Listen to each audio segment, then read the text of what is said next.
We'll start here in person and go over Zoom. So, first off, you're going overseas again, right? No, You're not going overseas. So, okay. Well, can you talk about that decision? I'm retired from overseas. Oh, Yeah. Maybe I knew that. I might have forgotten. It was a quick announcement, a little short, Yeah, quick I- on social media. That was all. There was a few things happening in that. Yeah, I think because it of was how just late so that much. season was. So Turkish league is really, really long. But yeah, so I retired with Finner and I'm done with overseas. So how will you, like Diane was saying a couple days ago, it's a long, between now and next season. Have you thought that through yet about? So I did speak to Dee a few times about like what she does in order to stay, in shape and getting back into the season and getting ready for the WNBA season. Like the time off period and when she gets back. Her experience has taught her that she doesn't take too much time off. She takes a few days off, just to get her mentally together. Then she goes back into the gym, staying like consistent with her workout routine and stuff. And then she gives herself like maybe a month of vacation time and then try to get back going. I'm gonna have to see like how I'm gonna do that. Have some other things to take care of as of right now. And then once that's all said and done, I'll figure out like East Coast where I can go to a gym, maybe go back to Rutgers. We'll see, get in a gym with some girls. We'll see how it all plays out. I imagine then there's as much as the season was ending either yesterday or tomorrow. What? Yeah. So I'm sure at this point to finally not be going anywhere, is there kind of a little bit of a moment of, well, I can have a tiny bit of peace, however this is? Is there some enjoyment to that point? It's bittersweet. Obviously, we would have loved to go on further than we did. Overall, with thinking about the time that I have now, I do want to focus on like physically getting myself together, mentally, emotionally, being there for family, and trying to enjoy the time without stressing of, do I have too much time and what am I going to do and not drive myself crazy because there's too much time. I've been doing this for 13 years professionally, so back and forth overseas, WNBA, I'm not sure how my wheels will turn, but hopefully they're in a good way. But as much as there's that stress, but there's excitement to kind of have that Yes, period. it really is excitement. I'm excited about, most of my family's birthdays are in the winter season, so I've never got to celebrate birthdays, let alone my own. I've been celebrating them overseas. Thanksgiving, I'm excited about. I'll try not to eat too much. Christmas, I'm a real Christmas girl, so that's exciting to be able to like host something and everything else. But I look forward to those things. Played 11 playoff games that were full of excitement. You didn't get the championship, but just the playoff experience, what was that like for you? So this playoff experience was actually amazing. It was the furthest I've been in my career. So I'm very, very grateful. Trying to not like be so sad about not finishing it out, but it is a blessing to have reached this floor. So just this level in itself was pretty cool. And being with my teammates and staff, I enjoyed myself, especially being away from home for the first time in my career. It was definitely worth it. Olivia, we'll go over to Zoom. Okay, we're going to start with Danny Thompson and then Michelle Vogel. Kia, Danny Thompson with a 3-point conversion. Great to see you as always. Great season. Just two quick ones. I know you say you've been around the league for a long time, and each year you learn something different.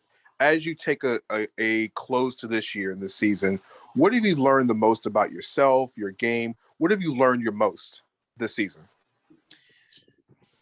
I've learned that tomorrow isn't promised. Honestly, there's a lot that, been stirring up the pot with family stuff, like physical stuff, things that no one is aware of. But I also have learned that, no one cares about your sad story. You just got to get shit done.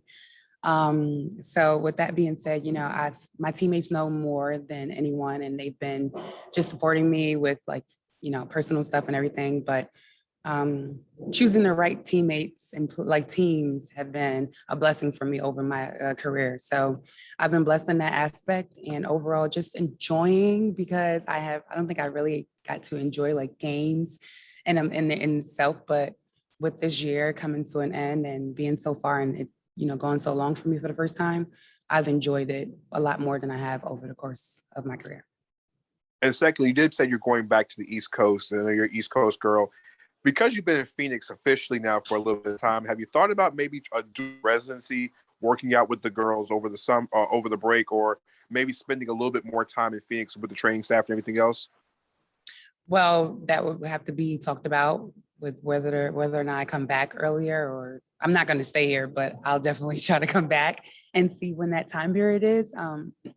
As I said before, this is all new for me. So whenever like everything opens back up, the guys are coming back in here officially. So just the timing of it all. We'll go to Michelle and then to Christos Saltos. Yeah, Kia, congratulations on making the finals. I wanted to ask, obviously you wanted to win this championship, but there was another Rutgers grad who really had a breakout, and Kalia Copper, and then last year Benaja being Sixth Player of the Year. Arella's in the league this year. I know they're all way younger than you in terms of you didn't go to school with them, but there's that link with Rutgers and Coach Stringer.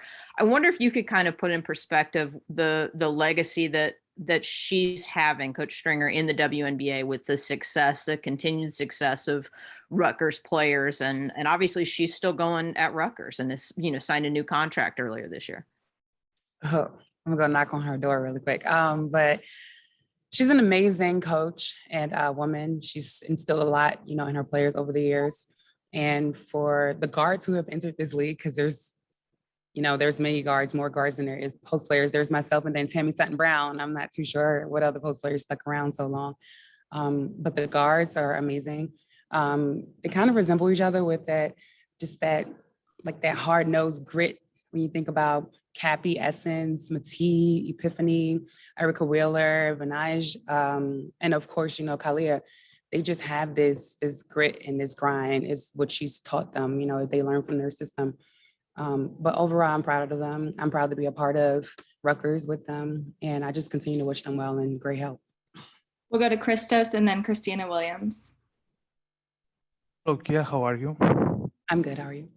I'm fine, thank you. How motivated you are for the next season after the end of this season? And what you need to do as a team to take those 2 wins to win the championship next season?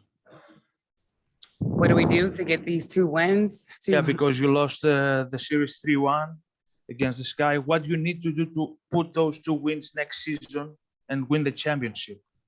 Well, for starters, it's you throw it against the wind, you see what comes back. Injuries, obviously, is never in our control, but you just have to control what you can control. And overall, I think we did great, considering, a lot of the time we had injured players, like injuries that were spoken about, injuries that weren't spoken about. But overall, like I said before, no one cares about a sad story. We just got to get it done. I think just being more like alert, motivating wise. And if I could say one more thing, it's just being consistent defensively. We have time for 2 more. We'll end with Christina Williams and then Eric Ayala. Hi, Kia. Thank you for having us tonight. This is Christina Williams with Girls Talk Sports TV. Hello. I'm just curious, what was that atmosphere like in the locker room post game, and what went into the decision for the players to decide to skip the media availability yesterday? I'm sorry, can you repeat that? I said, can you hear me now? Yeah. My question was, can you just describe the atmosphere in the locker room yesterday after the game 4 loss, and what went into the decision as a team to skip the availability yesterday? Well, yesterday was very emotional. As you know, our season came to an end. I'm a part of a great unit of women, and we actually enjoy each other's company. We really, really love each other. So it was really, really emotional. Emotions were super high. But I don't think anyone should focus on the fact that, a lot of us were really like emotionally drained and stuff. And obviously tears and everything were there. It was more so about celebrating Chicago and us wishing them well and being able to find the players that we know on the opposite team and telling them congratulations and stuff. It's just sad. We just try to embrace each other because as we know, tomorrow isn't guaranteed for all players and we don't know who will be here next year. So we spent that time trying to be with each other. We'll end with Eric Ayala. Kia, thank you for your time and congrats on a great season, getting as far as you did. You're very welcome. I wanted to go back to what you were talking about regarding overseas. And I'm not sure if you have heard although I'm sure you have, but Athletes Unlimited is creating a new model, and it would be a 5-week model for players to continue to play basketball but remain here domestically in the United States, as opposed to going overseas. Would that be something that you would consider now that you have officially retired from playing overseas? So I did briefly see it on social media. I believe Bria Hartley liked it and it came across my page. And then I did speak to someone about it. I'm not sure what the ins and outs are regarding it, but it would, depending on like the time of the year, like I guess it would be January, February, I'm assuming, what that looks like for me, like, just getting back, money, we're not gonna say, but money obviously, and insurance stuff. You just can't go play anywhere. So I'll look more into it, but I'm never closing the door on anything that can give me great opportunity. Thanks, Kia. You're welcome. Bye.